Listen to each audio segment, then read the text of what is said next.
Know what's fascinating? A tiny town that barely registered on ancient maps became the focal point of history's greatest story.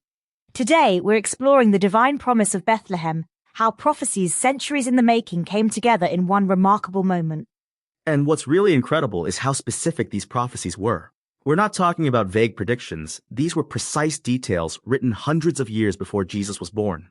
Let's start with the most direct prophecy. Can you break that down for us? Absolutely.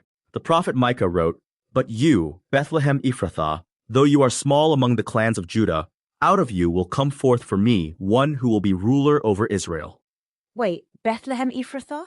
Why the two names? That's actually really interesting. Ephrathah traditionally meant fruitful or abundant, and Bethlehem itself means house of bread. It was known for its fertile land where they grew wheat and barley. So there's this beautiful symbolism, the bread of life being born in the house of bread. Exactly. And what's fascinating is how God used ordinary circumstances to fulfill these extraordinary prophecies. Like what? Well, take the Roman census. Caesar Augustus orders this empire-wide registration requiring everyone to return to their ancestral homes. Right, and Joseph was from David's line, so... Exactly. He had to travel to Bethlehem, David's city. It was about a 70-mile journey from Nazareth, taking around 4 or 5 days. That's quite a journey for anyone, let alone someone who's about to give birth. And they would have followed an ancient road that ran from Beersheba through Bethlehem and up to Jerusalem. Paint a picture for us. What was Bethlehem like back then? It was a small village in the Judean hills, about 5 miles south of Jerusalem. The surrounding slopes were terraced with olive groves, and shepherds grazed their flocks in the natural brush. Such a contrast to what it is today, right? Oh, absolutely. Modern Bethlehem is this bustling urban center in the West Bank, with Palestinian marketplaces, pilgrimage sites, and both Muslim and Christian holy places. But let's go back to those prophecies. There were others besides Micah's, weren't there? Yes, and they're incredibly detailed. Isaiah prophesied about a virgin giving birth, and there were multiple prophecies about the Messiah coming from David's line. And Bethlehem was crucial to that Davidic connection, right? Absolutely. It was known as the City of David, his birthplace and early home. So Jesus being born there established his legitimate claim to David's throne. But Bethlehem had an even earlier biblical history, didn't it? Yes. According to 1 Chronicles, it was founded by Salma, son of Caleb. And it's where Rachel, Jacob's beloved wife, died and was buried. And most of the book of Ruth takes place there too. Right, which is significant because Ruth becomes King David's great-grandmother, continuing this thread of divine purpose through Bethlehem's history. What strikes me is how God chose this small, seemingly insignificant place for something so momentous. That's actually a recurring pattern in Scripture. God often works through the humble and overlooked to accomplish his purposes. Tell me more about that.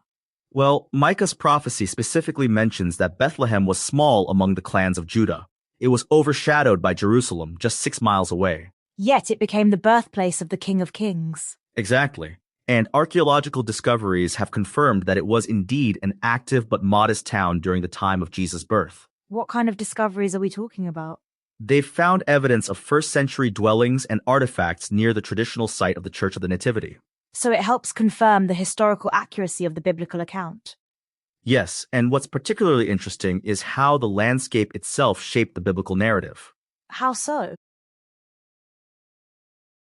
The hills around Bethlehem had numerous caves that shepherds used while watching their flocks.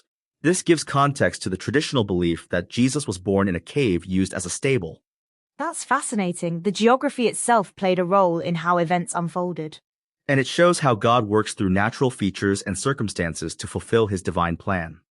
Let's talk about the timing of all this. How precise were these prophecies?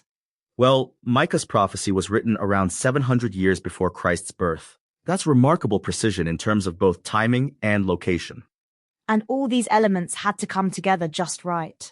Yes, the census, Joseph's lineage, the journey from Nazareth, even the lack of room at the inn, all these circumstances aligned to fulfill prophecy. It's like a divine choreography. And what's remarkable is how it demonstrates God's ability to work through human events, even something as mundane as a government registration.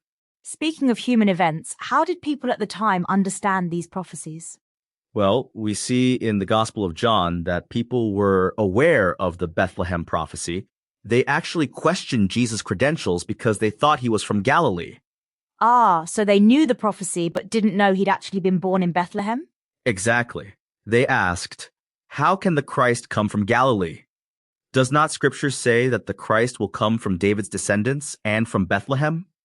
That's quite ironic. It shows how people can miss the fulfillment of prophecy even when it's right in front of them. And what about early Christian writers? How did they view these prophecies? Writers like Justin Martyr and Ignatius of Antioch in the 2nd century emphasized these fulfillments when defending the faith. So from the very beginning, the Bethlehem prophecies were seen as crucial evidence. Yes, and the Dead Sea Scrolls have confirmed that these prophecies weren't altered. They existed long before Jesus' birth. That's powerful historical validation. And it underscores the remarkable nature of these prophecies. Specific predictions, written centuries in advance, fulfilled in precise detail. As we wrap up, what do you think is the most significant aspect of the Bethlehem prophecies? I think it's how they show God working through ordinary places and circumstances to accomplish extraordinary purposes. And that's really the promise of Bethlehem, isn't it? That God can use the small and overlooked to change the world. Exactly. The promise isn't just about what happened then, it's about how God still works today, often in unexpected ways and places.